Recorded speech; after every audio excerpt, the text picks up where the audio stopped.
What's up mga kapadyak? Dito tayo sa may SMX Convention Center para sa 2019 Cycle Exchange Asia. Yung last year, napuntahan natin yun, kaya medyo may idea na tayo sa kung ano yung nangyayari doon sa loob. Kakadating lang namin dito sa Pilipinas, galing China, wala pa kaming tulog, diretso na agad dito. Meron daw kaming libreng t-shirt saka libreng pass kasi vloggers. Kaya kukunin natin dito sa t-shirt.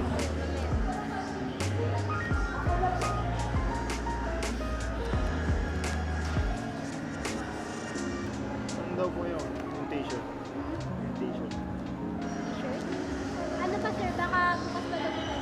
Hindi pa kami nag-confirm. Ay, paano na lang po yung number niyo sir? Para kontakin ko lang. Di ba po? Di ba po hanggang ngayon? Ha? Oo. Paano Hindi po pa kasi po? nila na-brief eh. I-inform na lang daw po kayo. Wala pa daw yung mga t-shirt, kinabukasan pa daw magkakaroon. Yung punta namin, last day na yun ng event. Anyways, pasok na tayo sa loob. Dito pala sa labas, mayroong mga display ng vintage bikes na fully restored. Naka-display din yung bike na ipaparaffle sa event na to. Ito pala yung mga participating brands para sa event na to. Dito tayo sa loob ng SMX Convention Center. Check natin yung mga booth. Pinakaw ng booth dito sa harap. Brisk ka. Bago lang ata sila dito. Bubot din sila sa Taipei Cycle Show. Dito naman sa side na to, Cervelo bikes. Sabi natin yung may deals. Parang may deals ata ng mga Cervelo bikes eh. So kung yun yung trip niya ng mga bike, okay yan.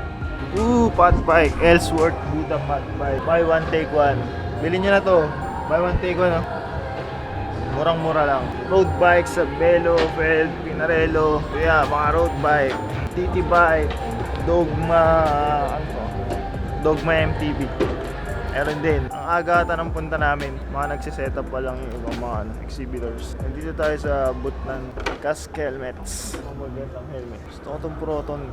Nakasang po kami sa Shades, Pinarello bikes. Puro pa Pinarello. Mga Dogma. Mga Italian bikes.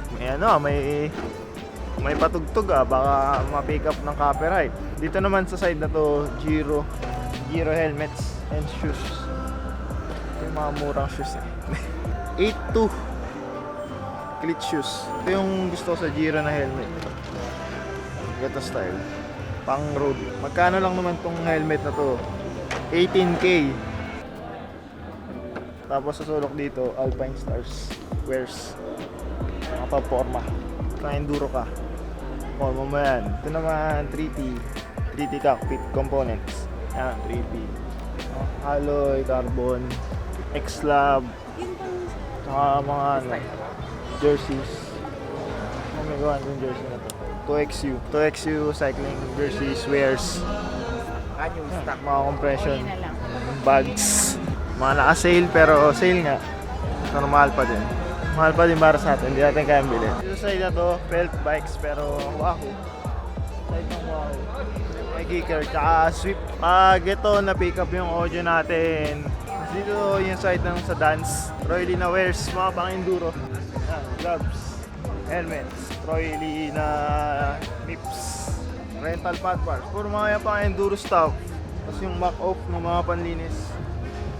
Mayaman, nalinis. At ito mga naka-clearance ngayon sa dance kasi kaya naka-clearance yung mga specialized sa dance kasi hindi na dance may hawak sa specialized eh. Bumumodo si specialized. Kung nagharap kayo ng mga mura pero specialized ang tatak, sa dance kayo kumuha kasi naka-clearance eh. Matupuan tayo. Ito nga na lang kaya ito. Kaya magkano na ng price? 11.8 less 60. 60% sa cash. Or 4.1 na lang yan. From 11K to 4 something. Ito, magkano na lang ang price nito ngayon? Ito, ayan yung price niya. SRP less 40. Less 40% Ay, less 50, pa. sorry. Less 50% pa. Mga 27. 27 tapos plus bike. Pwede na. Tapos ito 75K, 35K. Ito na. 92K specialized Diverge. 50% discount yung mga specialized na items. Ay, na bikes dun. Dito naman sa side na to, mga mga bomb bikes. Hindi na talaga kaya yung lakas ng patugtog dun sa event, kaya voice over na lang muna tayo mga kapadyak. Nakita ko yung booth ng Maylan, meron silang mga cycling computers, bike lights, at iba pang smart lights. Merong turn lights, brake lights, at light na may sound alarm din. At madami pang iba. Na-demo ni Mr. Donald Wang yung mga products sa akin. Innovative at malaki ang potential ng mga products nila, kaya ito yung booth na naging pinaka-interesante para sa akin. Meron akong review unit ng M1 at M4 na cyclocomputer nila. Abangan nyo dito sa channel yung magiging review. Sana pati yung smart lights matesting din natin. Bike statements. Sila yung gumagawa ng mga merch natin. Madami iba't ibang design ng mga cycling cap, head kerchief, bags, mga ano pa. Dito sa bike statements. Dito naman, booth ng Eknal. Eknal is a Filipino-owned brand ng iba't ibang cycling products. It ranges from bike frames, cockpit components, accessories, wearables, at iba pa. Dito sa booth na to, nakakita ko ng gumagawa ng personalized stickers, kaya nagpagawa na din ako. Pwede magpagawa ng sticker para sa bike. Dito din. Eknal products are mostly sourced abroad. Sa mga Eknal components, makakabuka na din ng bike. Well, kulang pa din ng drivetrain. For road racing and MTB racing setup, meron silang bike and components para dyan. Yun, humina yung audio, makakapagsalita, panandalian, habang nagka-transition yung kanta. Dito yung turn, mga folding bike. So kung naghahanap kayo ng turn bikes, na mga folding bikes, sa Glorious Ride Bike Shop kayo kumuha. Alam ko kasi madami sila. Pero di pa lang mga, parang mga commuter, city bikes sa turn. Tumutugtog, Despacito! Wala na, hindi na tayo makakapag-vlog.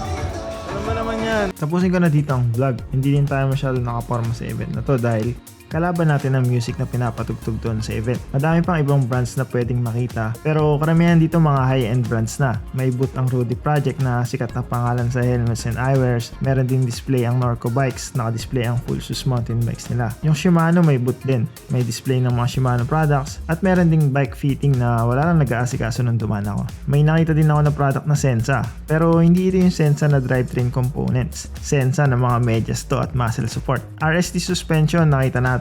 Present din ang felt bikes na nakamount sa mga Wahoo trainers. Sa Wahoo booth, pwede mo itas yung Wahoo kicker. May sample din ng Wahoo cycling computers. Pwede ka din mag-try mag-virtual ride gamit yung Swift na app. Para ka lang naglalaro ng video game pero papadyak ka. Blackburn stuff na pang touring needs. Ito pala yung mga Bamboo bikes. Iba't ibang klase ng bike din. MOB pala ang partner ng Bamboo bike sa cockpit components. May nakita din ako ng Mungus Firewall na pang DJ ang setup. Nakasalpak sa manual machine pero hindi natin magalaw kasi nakapadlock siya. Cervelo, Pinarello, ilan lang yan sa mga mamahalin na bikes na nandito. Halos lahat na ng mga dito puro mamahalin na bikes eh. That concludes my Cycle Exchange Asia coverage. Kakauwi lang namin yan galing China. At wala pang tulog dahil sa madaling araw na flight kaya medyo low energy. Na-meet namin that day si Jer Victor. Kinuha ko sa kanya yung jersey set na bigay sa akin ng MOB. Kailangan na namin umuwi para mapagpahinga na kaya hindi na namin nahintay ang performance ni Jack Carty. Kung gusto niyo yung mapanood, panoodin niyo na lang din sa vlog ni Jer. That's it for this vlog. Kita-kits na lang sa mga susunod na videos. Batayan na lang sa daan. Ride safe mga